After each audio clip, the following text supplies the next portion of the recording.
ალბათ ყველამ ნახეთ. Royalty referred to as a king. ალბათ ყაველაშვილის მეუღლის ამ ვერბალურ წვალებას, ამ ხელა ყურადღებას არავინ მიაქცევდა. რეჟიმის პროპაგანდას კვირების განმავლობაში თამარ ბაგრატიონის სამიძე მიწვევა საქართველო-ამერიკის ურთიერთობებში მიღწეულ გარღვევად რომ არ გაესაღებინა. ამბავი ასე დაიწყო. ამერიკის პირველმა ლედიმ მელანია ტრამპმა განათლებაში ხელოვნური ინტელექტის როლთან დაკავშირებით ვაშინგტონში სამიტი გამართა და სხვადასხვა ქვეყნის პირველი ლედები მასობრივი დაგზავნის პრინციპით ამ სამიტზე მიიწვია. ღონისძიებაში ჯამში 45 ქვეყნის პირველმა ლედიმ მიიღო მონაწილეობა. მათ შორის ისეთი ქვეყნებიდან, როგორიც ბურუნდი, კაბო-ვერდე, ეკვატორული გვინეა, გამბია და სხვა. ღონისძიების ტრივიალური შინაარსის მიუხედავად, ლეგიტიმაციის კრიზისში მყოფმა რეჟიმმა ამ ღონისძიებაში დაინახა შესაძლებლობა, რომ ქართველი ხალხი მორიგჯერზე მოეტყუებინა. თითქოს სამიტზე ყაველაშვილის ცოლის მიწვევა მელანია ტრამპის მიერ სპეციალურად გათვლილი ჟესტი იყო ივანიშვილის რეჟიმთან ურთიერთობების დასათბობად. არადა სამიტს რეკორდულად ბევრი ქვეყნის წარმომადგენელი დაესწრო. თამარ ბაგრატიონი კი მათგან მხოლოდ ერთ-ერთი იყო. თამასის კიდევ უფრო მეტად ასაწევად რეჟიმის პროპაგანდამ მიაფასიანი ფანდი გაითამაშა. თითქოს ირაკლი ჩიხლაძემ ყაველაშვილს ეს ექსკლუზივი თავისი ჟურნალისტური გამჭრიახობით ინტერვიუს დროს დასცინცლა. თემა რომ ამოვწუროთ, ხომ არ იგეგმება უახლოეს მომავალში რაიმე სახის ვიზიტი ან კომუნიკაცია? აი მაგალითად, ხა ჩემი მეუღლე მიემგზავრება ამერიკის შეერთებული შტატების პრეზიდენტის მეუღლის პირველი ლედის მოწვევით არის.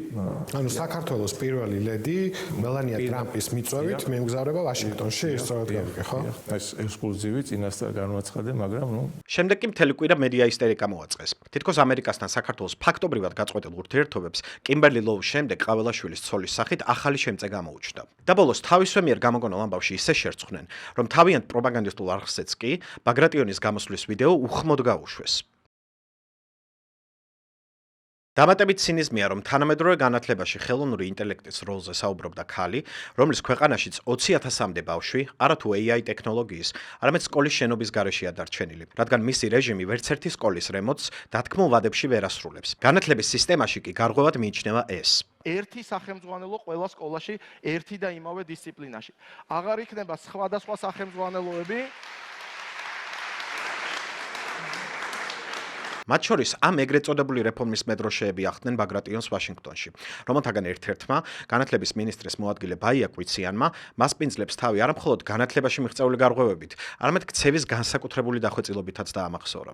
St. Kitts and Nevis may be a small nation, thus online educational resources. რეალობა კი ისაა, რომ ყაველაშვილის ცოლის სამარცხვინო გამოსვლამდე რამდენიმე დღით ადრე საქართველოს მოქალაქეებმა ამერიკის ვიზის მიღების შანსი ფაქტობრივად დაკარგეს. ივანიშვილის 13 წლიანი მმართველობის შედეგად საქართველო იმ ქვეყნების სიაში მოხვდა, რომელთა მოქალაქეებზეც ამერიკა აწლიან ვიზებს საერთოდ აღარ გასცემს. დროებითი ვიზების პირობად კი ანგარიშზე $15,000 გირაოს აწესებს. ქართველები ვართ ერთადერთი ერი ევროპასა და კავკასიაში, რომლისთვისაც მსგავსი შეზღუდვები დაწესდა. სომხეთის და აზერბაიჯანის მოქალაქეებიც კი ვიზებს ჩვეულ რეჟიმში აიღებენ. საქართველოს მოქალაქეები კი მოზამბიკის, კამბოჯას, პაპუა-ახალი გვინეას მოქალაქეების ბედს გაიზიარებენ. ეს ნიშნავს, რომ რეჟიმის ცვლილების გარეშე ქართველებისთვის ამერიკის ვიზის აღება აუხდენელოდ ცნებად იქცევა. არადა ივანიშვილის კრიმინალურ ჭაობში გატარებული 13 წელი ქართული სახელმწიფოს გაძლიერებაში, გამდიდრებასა და დემოკრატიზებაში რომ გამოგვეყენებინა, საქართველოს უკვე თავისუფალი ვაჭრობის შეთანხმება ექნებოდა ამერიკასთან გაფორმებული. სავიზო რეჟიმი კი გამარტივდებოდა მისი სრულად დაკარგვის მაგივრად და საქართველოს მოქალაქე უფრო დაცული და მდიდარი იქნებოდა. ამის ნაცვლად